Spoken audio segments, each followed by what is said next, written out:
엄마, 내일 시간 되세요? 엄마 보러 가고 싶어요. 순간 가슴이 뭉클해졌어요. 그래, 언제든지 와. 전화를 끊고 나서 눈물이 핑 돌았어요. 기쁨의 눈물이었죠. 얼마 전까지만 해도 상상할 수 없는 일이었거든요. 예전엔 지금과 많이 달랐어요. 정말 많이 달랐어요.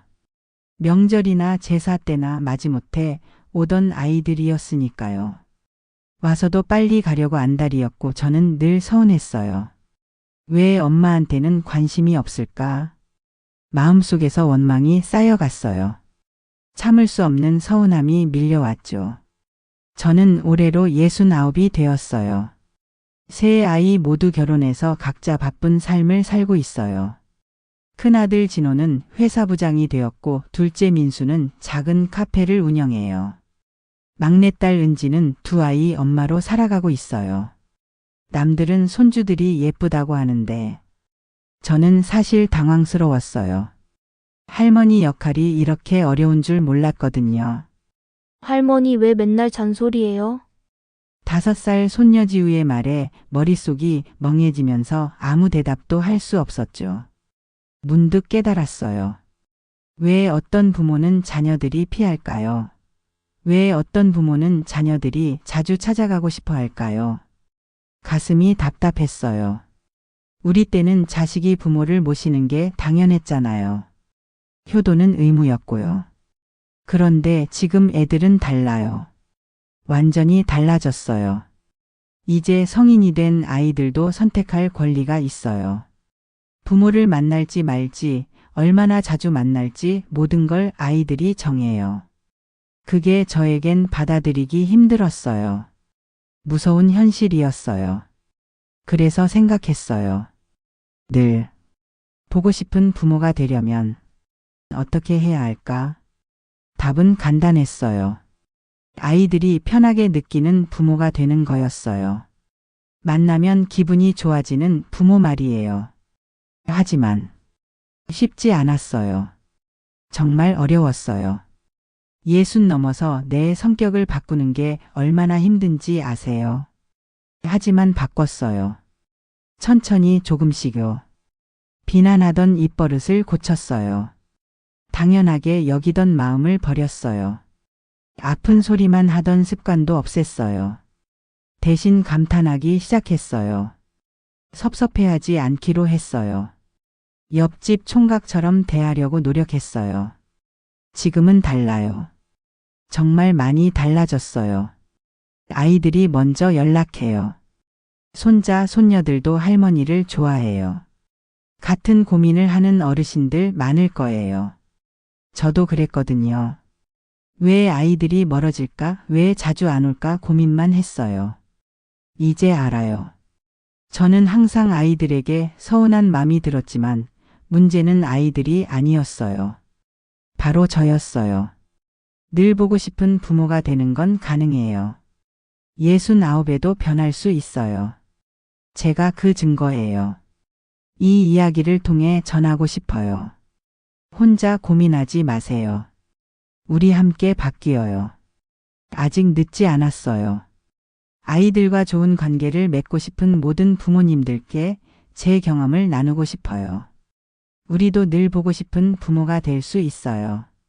이제 고백할 때가 왔어요. 제가 얼마나 못된 엄마였는지 말이에요. 첫 번째 실수. 비난하는 엄마였어요.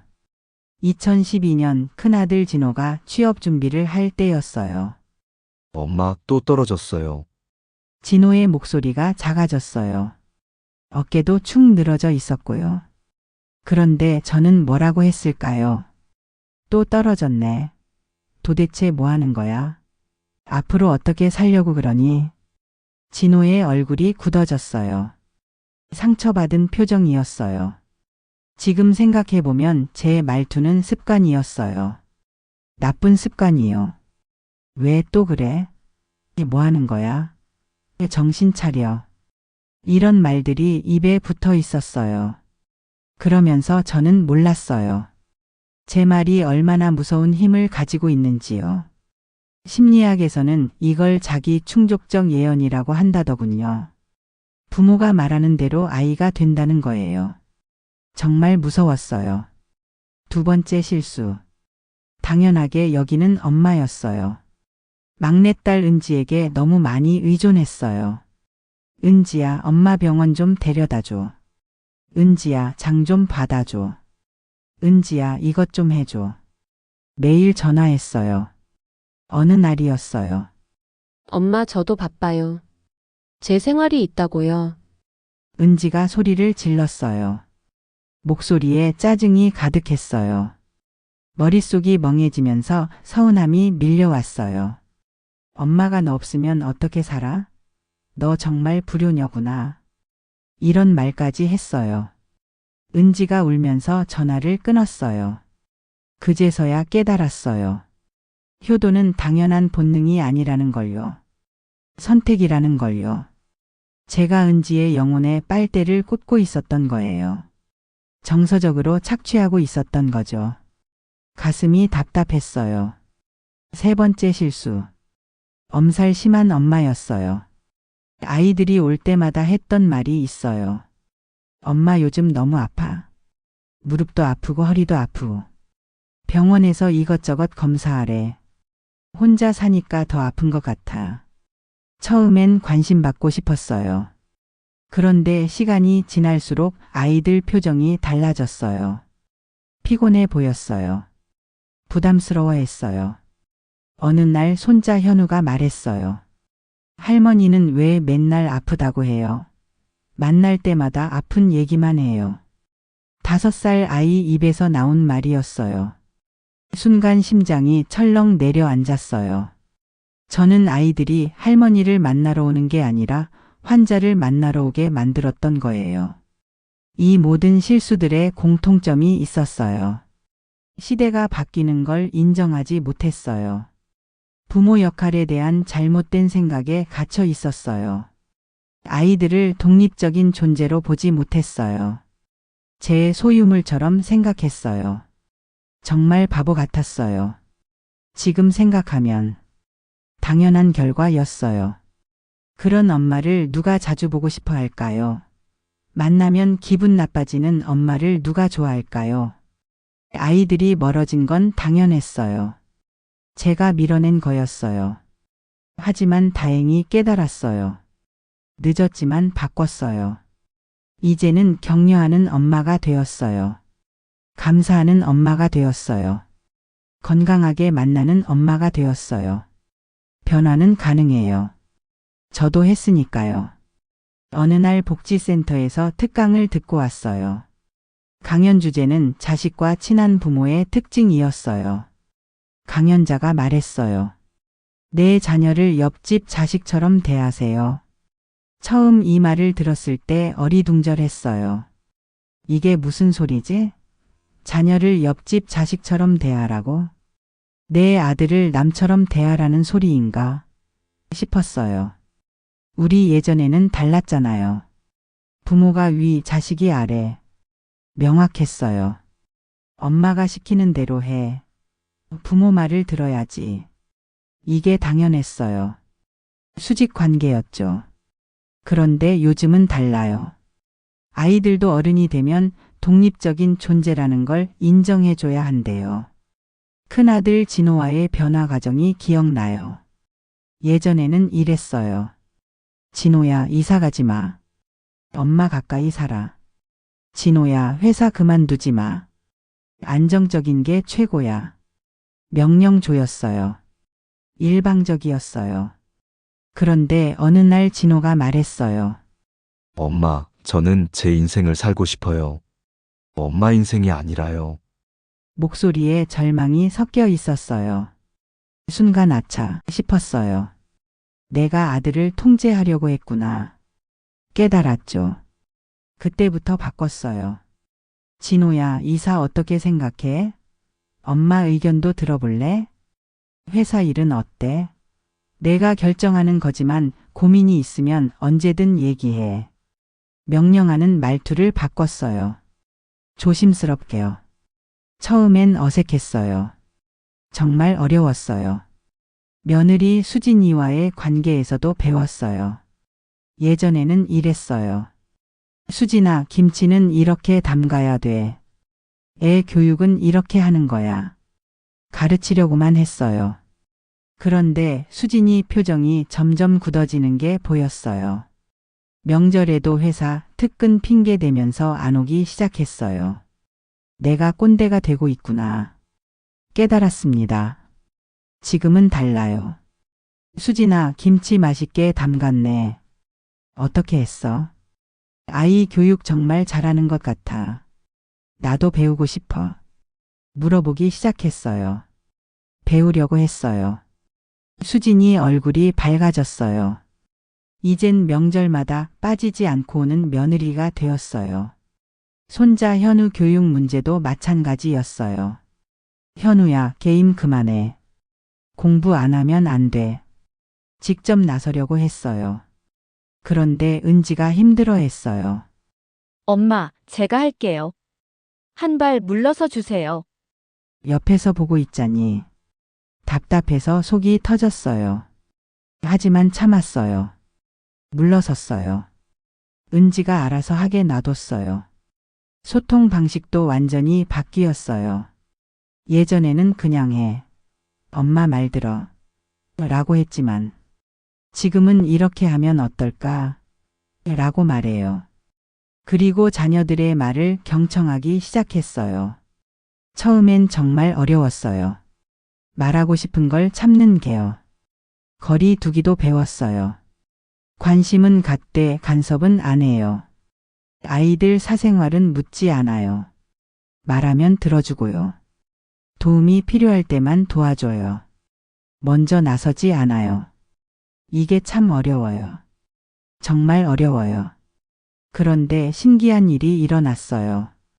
갈등이 줄어들었어요. 대화가 늘어났어요. 아이들이 자주 연락해요. 아이들이 먼저 고민도 털어놔요. 예전에는 저한테 사생활 얘기를 전혀 하지 않는 아이들이었는데 말이죠. 엄마, 요즘 이런 일이 있었는데. 자발적으로 얘기해요. 옆집 자식처럼 대한다는 건 이런 거였어요. 존중하는 거예요. 인격체로 대하는 거예요. 명령하지 않고 강요하지 않고 간섭하지 않는 거예요. 동반자로 대하는 거예요. 지금은 정말 행복해요. 아이들과의 관계가 성숙해졌어요. 서로를 신뢰해요.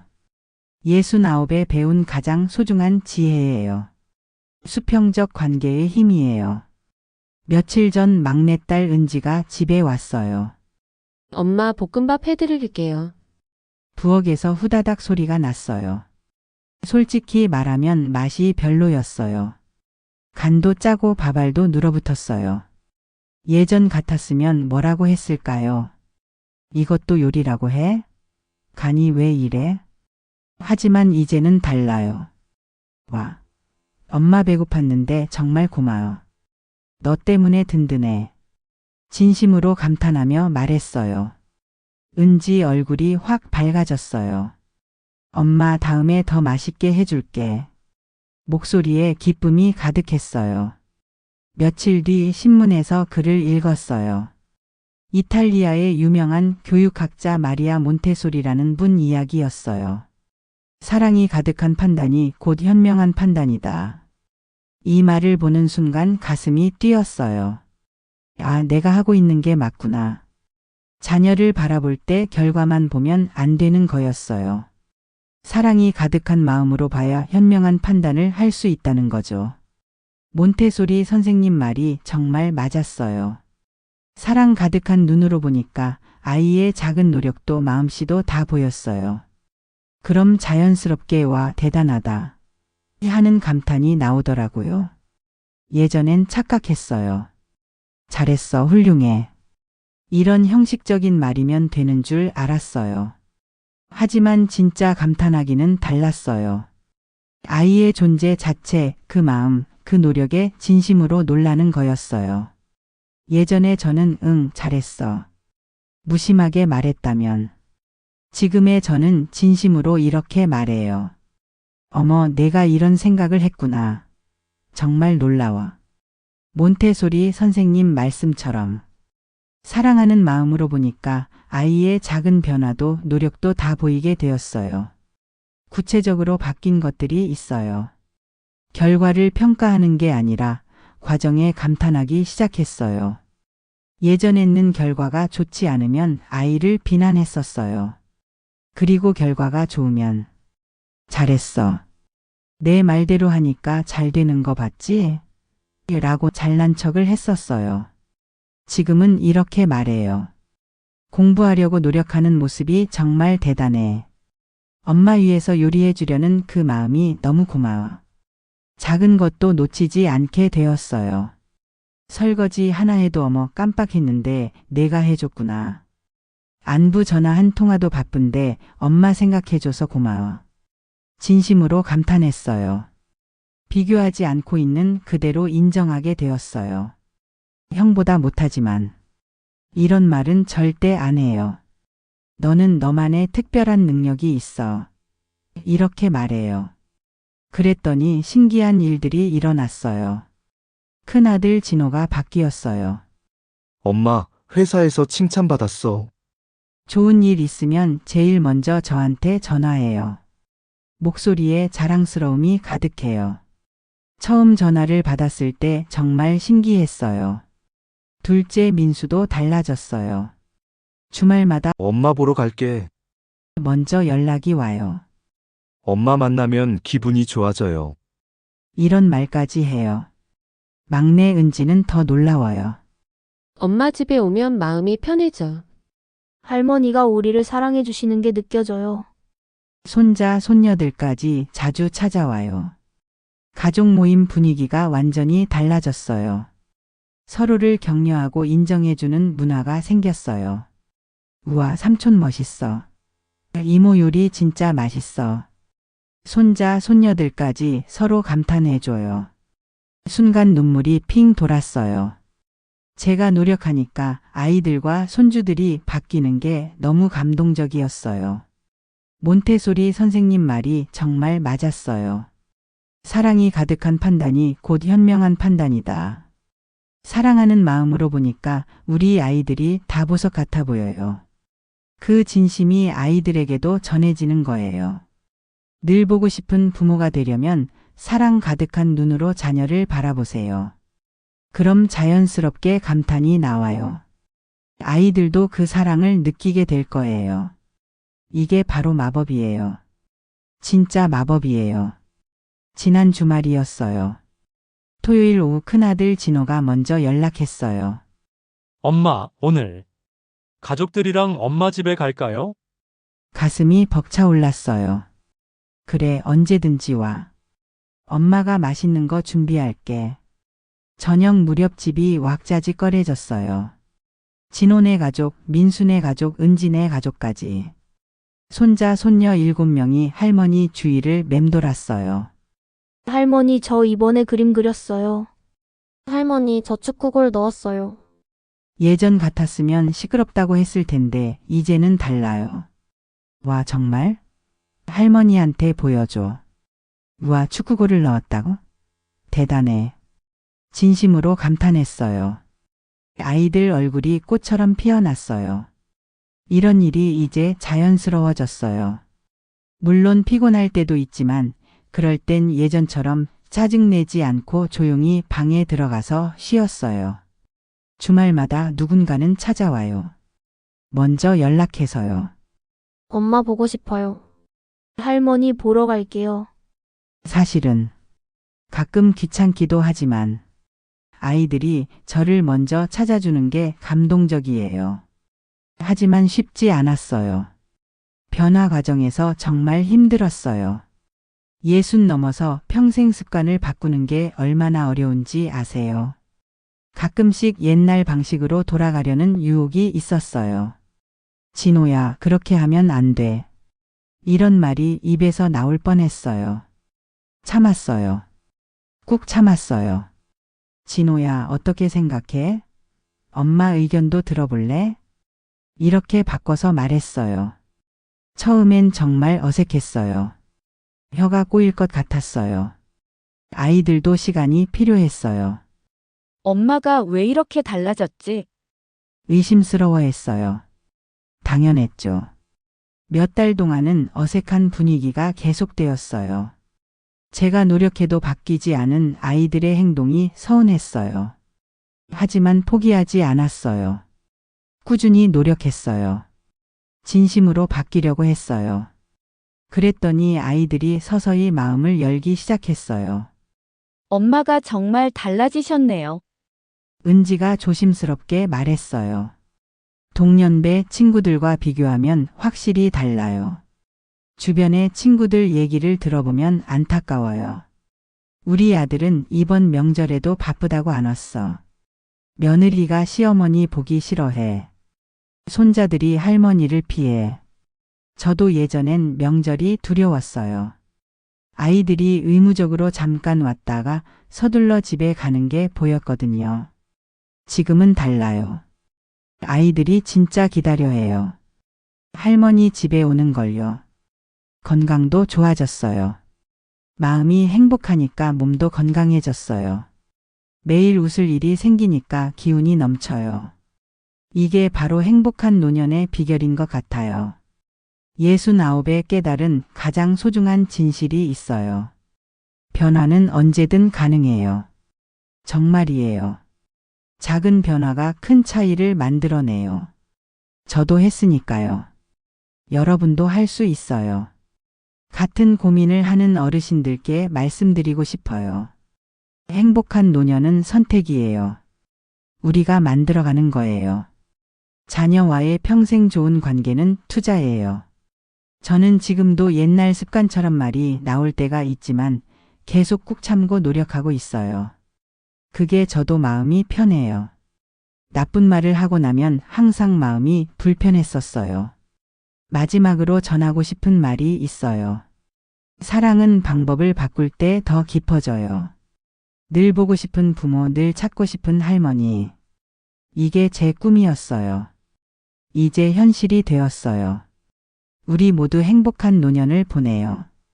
아이들과 평생 좋은 관계를 만들어가요. 우리 늘 보고 싶은 부모가 되어요. 이 소중한 경험과 지혜를 함께 나누고 싶었어요. 구독과 좋아요로 응원해주세요.